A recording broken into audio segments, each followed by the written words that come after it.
નરેન્દ્ર મોદીનું ત્રીજી વખતનું જે બજેટ હતું એ બજેટ એટલું નિરાશાજનક છે કે એમને કહ્યું હતું કે ખેડૂતોને એમએસપી આપવામાં આવશે 2014 અને 2019માં વાયદો હતો. એટલે કોઈ ખેડૂતો માટે રાહતના સમાચાર નથી. આજે આપણો દેશ ખેતી પ્રધાન છે.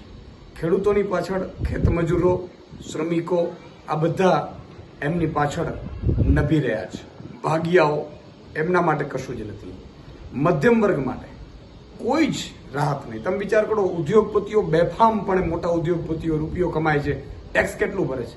જીએસટીના જે વચ્ચે આંકડા પડ્યા એમાં 95% છે ગરીબ અને મધ્યમ વર્ગ જીએસટી ભરતું હતું, તો 5% જ ઉદ્યોગપતિઓ ભરતા હતા. ત્યારે ઉદ્યોગપતિઓ જેટલું કમાય એટલું એ સેટલમેન્ટ કરી લે, પણ મધ્યમ વર્ગ છે એ જો 3 લાખથી વધારે કમાશે તો એમને ટેક્સ ભરવાનો. ગજબની નીતિ છે. એટલે મધ્યમ વર્ગ માટે કશું નથી, બેરોજગારો માટે